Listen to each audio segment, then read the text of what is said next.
lunch break. Our next speaker is from Pentasecurity. Where's our...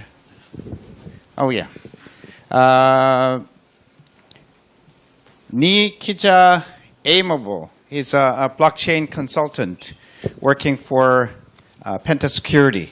He'll give a presentation on a blockchain for the car data market, a very interesting area.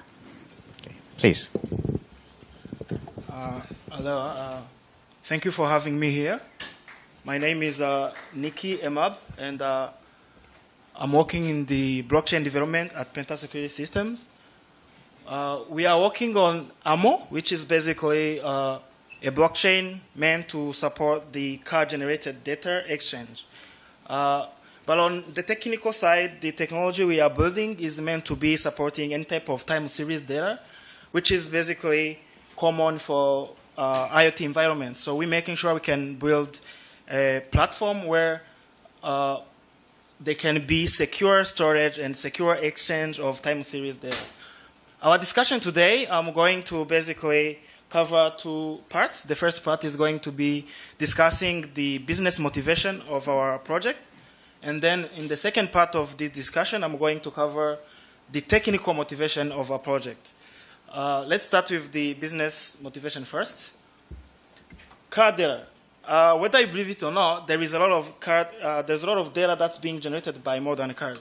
There are certain statistics that are saying that a modern car is generating about up to 200 gigabytes of data per day per vehicle. That's a lot of data. And what's surprising is that currently there isn't many interested parties that are actually collecting those kind of data. What we see around is that OEMs, they are usually collecting what we call in-car data, which are basically used for diagnostics. And that's just a small part of all the car that could be collected from modern cars. Like personally, I actually look at cars, like a modern car is basically like a computer that just has 4 wheels, basically, because they have lots of connectivity now, and we expect that to grow as there is more things that are getting connected to cars, such as roadside units, which many governments are building around the world. So we established that there is a lot of data that's being generated by cars. Now, the obvious question you ask ourselves as an IT security vendor is, who owns car data? Or is it the driver? Is it the car maker? How about the passengers that could be using the car? This is the key motivation, the key question that's driving our project. We're trying to look at who should be owning this data and how can we, at least technically, and which implies in this case cryptographically, ensure that that ownership is securely granted. So we look into this question, and this is particularly important when you look at the value that this data can have. There is a report that McKinsey published in 2016, where basically they were analyzing how the car-generated data can be monetized. And what they saw is that in the year 2030, it's going to be on the car-generated market itself, it's going to be somewhere between 450 and 750 billion USD dollars. That's a very big value. And what they saw was that most of that is going to be recurring revenue. And what that calls for is that there is going to be many added services which are basically being built on the top of car-generated data. So we established that there is a lot of data. We established that it needs to be collected in a way that ensures that the owner should cryptographically have a guarantee for the ownership. And we established that there is much value to this data. Now, the next question was to come back to the idea of ownership. And to us, we saw that the person, whoever is producing this car data, should actually have complete ownership of the same data. The idea is that if it's my data, if it's my car, if it's the kind of data that I generated, I should have the final say of how that data can be used. This is in contrast to how things are right now, because these car manufacturers, these OEMs, they have these data collection units in the cars, and they are taking data out of the cars without explicit compensation for the car generator. It's not like the user is giving data to the OEMs, they are just taking it. And we're trying to change the dynamics in this area.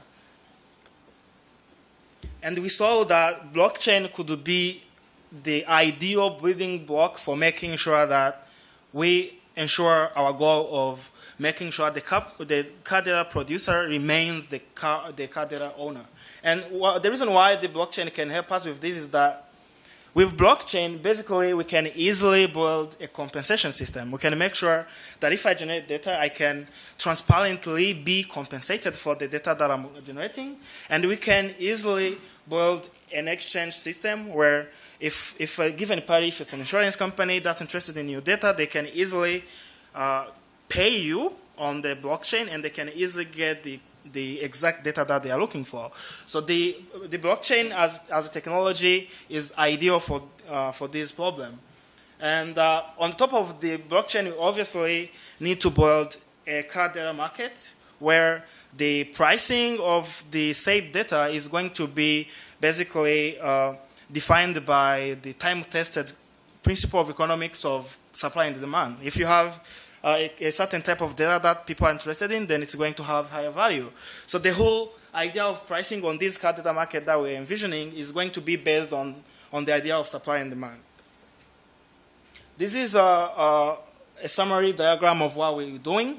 As you can see, we have on the right side market participants who could be basically car users, and on the other side we have other market participants, and these are like auto manufacturers, these are government agencies, these are service providers who could be interested in buying those data from the users. And with our technology, we have the blockchain that's empowering the whole exchange ecosystem, and the AMO platform is basically going to be more like the software layer to allow interested parties to build application on the top of the platform. We're going to be distributing API and software development kits to make sure that we basically invite all interested developers to build different types of services on top of car data. And of course, the AMO coin is going to be used not only for exchanging car data, but also for buying other types of services that could be related to the car market. The things could be like paying for car charging, or paying for parking, or even exchanging the coin to other type of cryptocurrencies. An idea that we saw when we were digging deeper into this problem is that actually what we call the market participants on the right that are supposed to be naturally buying car data, we saw that they could be actually producing certain types of data as well. If an insurance company buys data from users, they could process the data and generate other type of data that they could actually sell back into the market. So the idea we're showing is that each participant could be basically a consumer or a producer of data, and the AMO ecosystem should ensure that such dynamic be put in place. And what we're trying to do is to make sure that this ecosystem is going to be open and neutral. We are aiming to be basically the Switzerland of car data. And what this means that if I'm driving a Benz in the morning and in the afternoon I just decide to drive another type of car, I should be able to have all of those data under the same ecosystem. Currently, OEMs are just collecting their own data; they are not sharing.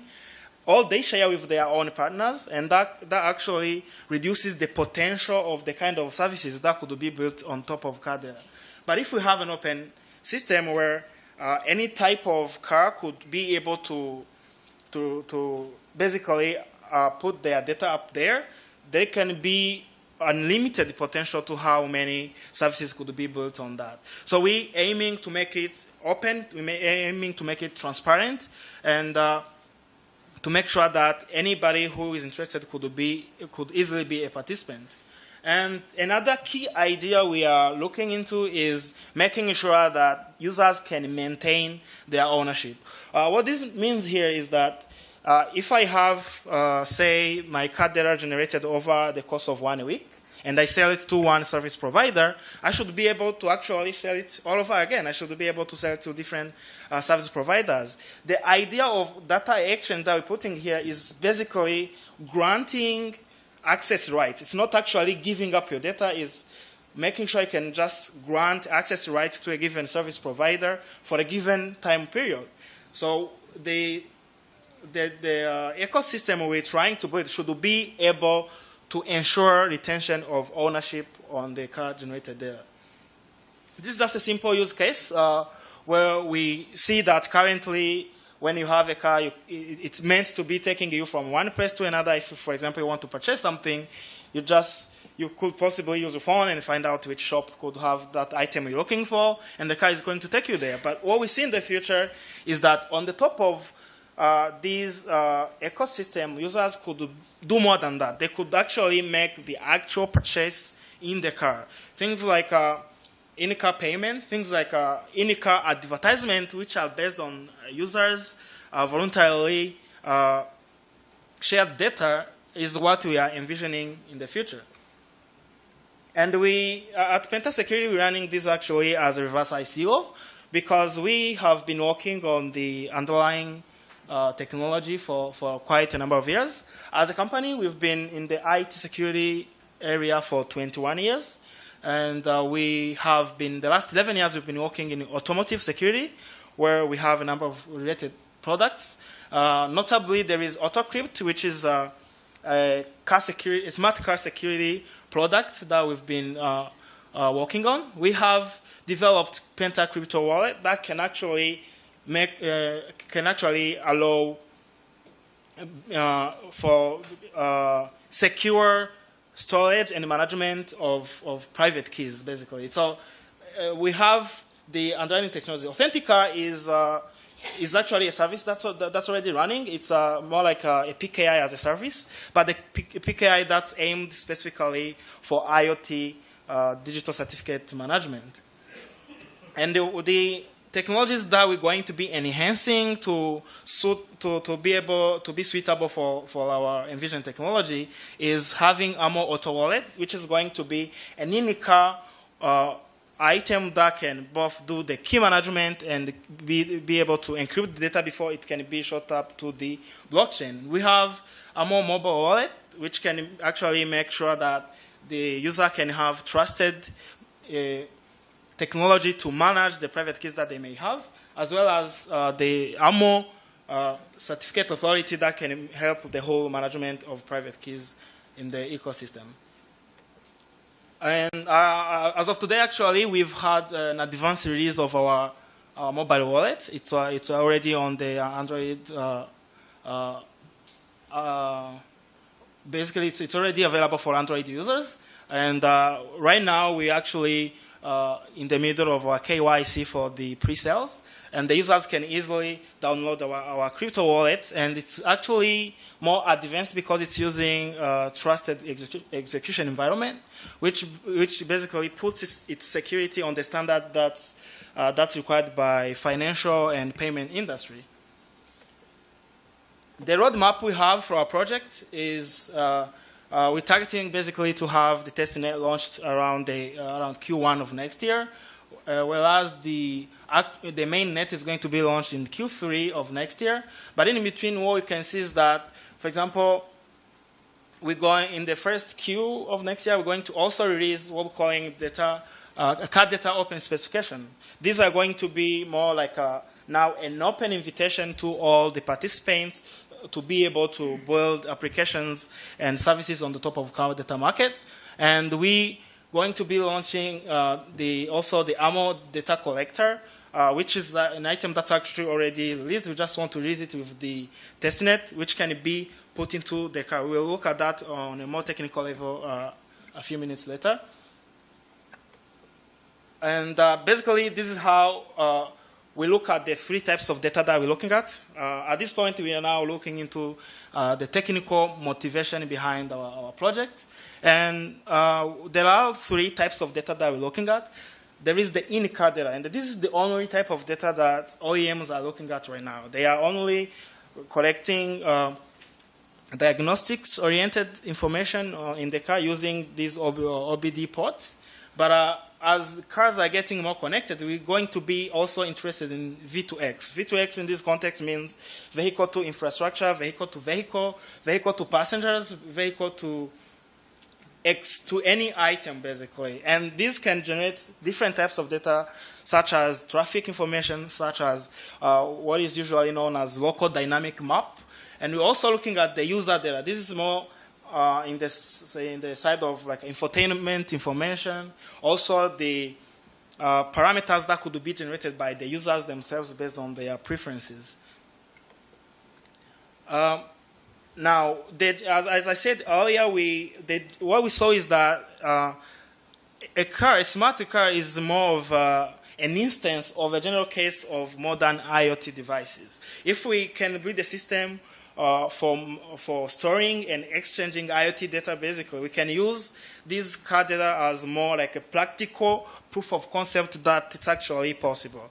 And from a technical point of view, we're looking at the problem. Okay, we also obviously have the technology background to collect all those types of data from the cars, but on the data storage side, on the data management and exchange platform, we're looking in general at making sure that we build a platform for IoT data storage and exchange. And the reason why this has special requirements is that data from IoT devices, such as car data, are time series data. They are coming more like a time-stamped heartbeats. So they're basically continuously being generated based on the timestamps, and these are going to have different technical requirements as opposed to traditional type of data. And we're going to look at how there needs to be a fundamental redesign of current blockchain architecture to make sure that we can accommodate to the requirements of time series data.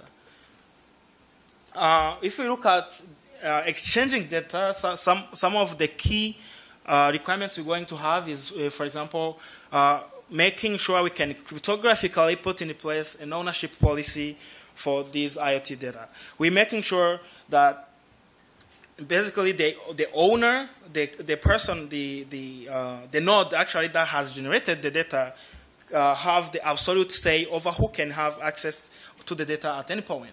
And we're making sure that if the user, for example, shares the data, they can actually cryptographically define the permissions they are giving to the interested party, but also the parameters for access revocation. If I give you the rights to access this type of data, I can define, hey, you can access this until, say, the end of next year. And we need to put in place clear rules to make sure that this secure data sharing can take place. And then for this time series data, they are going to be based on they are going to have a requirement for continuous carry. The reason being that if I'm looking at, say, diagnostic information, the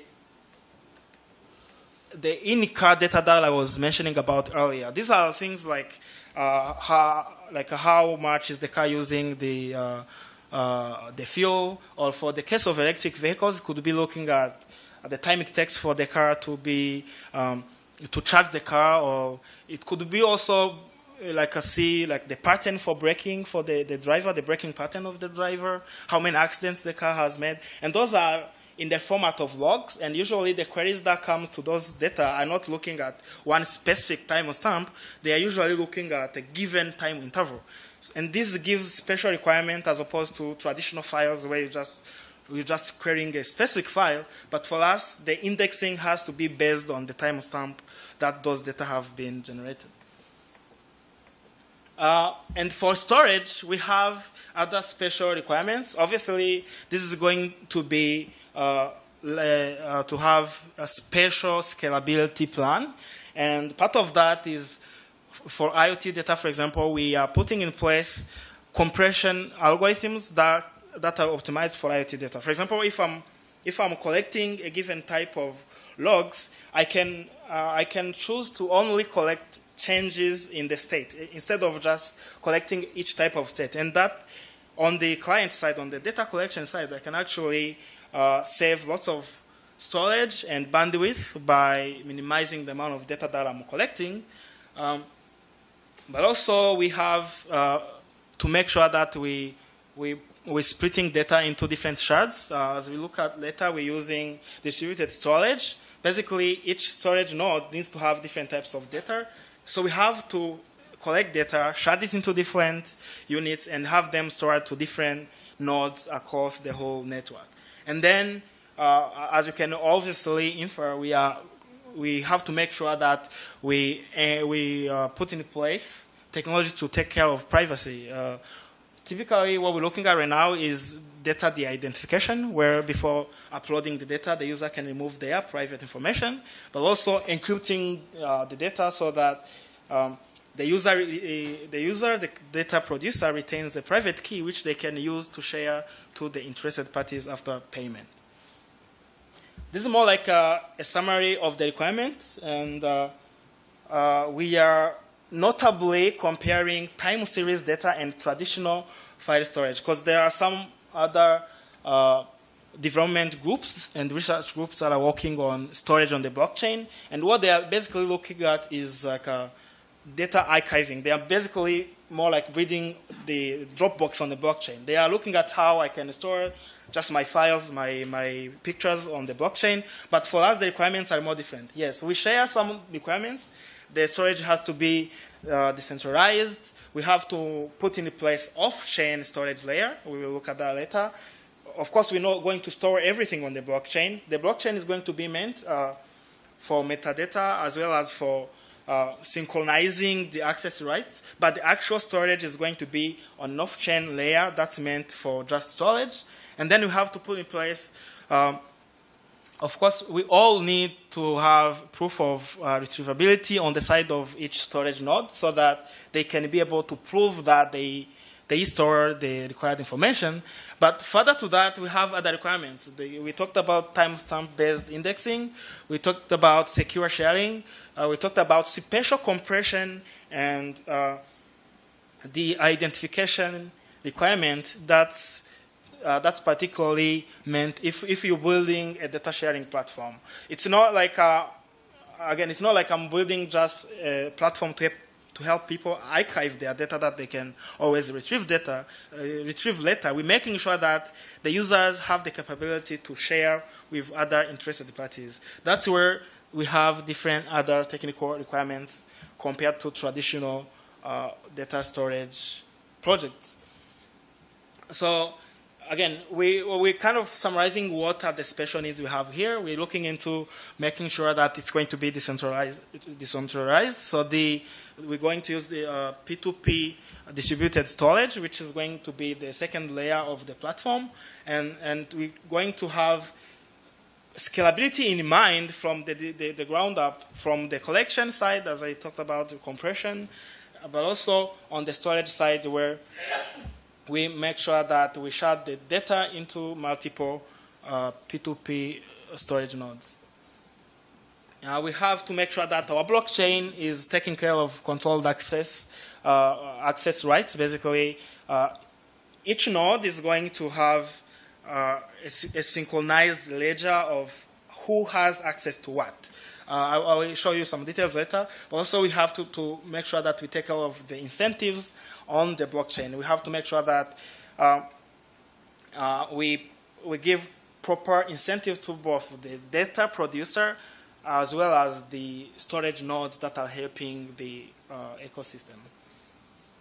And that's where AMO blockchain comes in. And coming back to the driving policy, the driving philosophy of our project, we need to make sure that the privacy of our users is taken care of.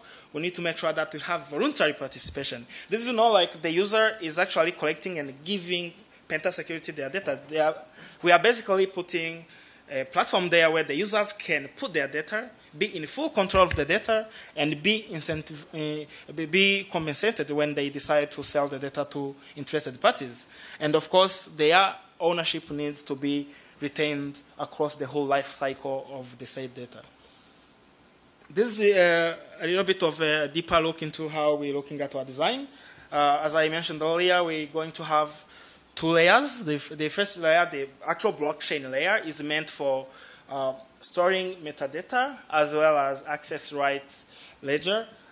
You can see that we have like the data hash. This is basically more like the ID of each piece of data that's stored on the blockchain, and then the owner, and all those metadata related to the stored data. And then there is going to be the data exchange transaction ledger. That's basically keeping track of who currently has access rights to what specific type of data and for how long. That's more like the car exchange transaction ledger. And then there is the normal coin exchange, where if an interested party is going to purchase a piece of data, they're going to pay using the AMO coin. And then we're going to have a network of peer storage nodes that can help run the whole system. And the nodes need to be incentivized as well. So depending on how much data they are storing, depending on how much queries they are responding to, there is going to be corresponding incentives for this storage layer. And again, well, as we're starting this project to targeting the car data market, because that's one IoT area that we have the experience in, we building this ecosystem to be suitable for storing and exchange of any type of IoT data. This is, again, another big picture view of how the blockchain fits into the ecosystem. We have the participants who are accessing the certification authority to retrieve, say, a one-time key for encrypting data, and then they send it to, they register the transaction to the blockchain. So these upper layer, these blocks are going to be just storing those metadata, and each node in this case is going to have all the records of the blockchain. So all the nodes in the blockchain are going to have a synchronized version of the current state of the blockchain, but obviously not all of the nodes are going to have all the data. So each node is going to have certain shards depending on the storage capacity of the node. And this can be it can basically have two advantages. The first one is the obvious scalability. Yes, we can always add more nodes and we can have them store different types of data, but also it can help in terms of security. A given node just cannot sell the data. They cannot give it to anybody because the data is, first of all, encrypted, and they only have just partial data. They don't have everything. And so that's how this can ensure the security of the private data that users may be putting up on AMO blockchain. And if a participant on the right side, if some party is interested in purchasing the data, they can basically request permission to the data producer and get the decryption keys that's required. Thank you so much. This is about our project. You can come to our booth if you have any question, or look at www.amo.foundation. Thank you so much. Thank you very much. Hang on for a sec. I have a question for a couple of questions. This is very interesting. In order to this to be realized, what do you think are the real challenges? So we think the challenges that we are facing come in two ways. There is like a technical challenges, which are the ones I was discussing here: storage, exchange, making sure that everything is secure and transparent. And we have made certain steps already into putting in place required solutions. But there are also more like market and social challenges. We are basically empowering the user. That's our philosophy. We're thinking that if it's a user's data, they should have the power over what the data can be used for. So we are, in a way, on the opposite side of OEMs. We are on the opposite side of these car manufacturers who have been exploiting users' data. And as soon as we start off our network, it's going to be a challenge to run against these OEMs. But we believe that if you have an incentive system for each participant to be able to be compensated in the network, it's going to be very easy to bring people on board. Mm-hmm. Any questions from the audience? I'll ask you one more question. Okay. The car data and this ecosystem, there seems to be many stakeholders. Correct. Yeah. Car owner, me, I'm driving, okay? There's a lot of data that are being generated every day, every second. But realistically, I cannot touch them. I don't think as a driver, I feel like I own the data. Whereas when I'm using my laptop, smartphone, I actually can control the data. Right. But when I'm driving the car, can I really control the data that I'm generating, or my car is generating? So right now, it's the car makers like Hyundai and Kia and Toyota and so on, as well as the component makers, say engine makers or dashboard entertainment system makers and so on. They probably have better access to my car data. So I'm not sure how realistically or how easily I can claim that that's my data and I will stop it, I will block it. Do you understand what I'm saying? I understand. And that's very central to the philosophy driving our project. An easy comparison would be the maker of your clothes and your health data. If say your heartbeat and whatever, it's your heartbeat, it's your data. You should own that data. And the clothes manufacturer cannot come and say, hey, if I have a sensor on the clothes, then that's my data. They should not, at least. And the reason why users face that problem is that we are powerless. We don't have the right tools to collect that data. We don't have the right platform to make use of that data. And that's what we are trying to do. We have already built the data collection tools, and now we're working on the storage and exchange platform so that we can empower the user so that if a party is interested in that data, they go to the user themselves and they give the right compensation to the user who generated the data. So the whole idea here is to empower the data generator that they have the full control over who actually has access to that data. Okay, great. It's very challenging, very interesting, very exciting. Good luck to this.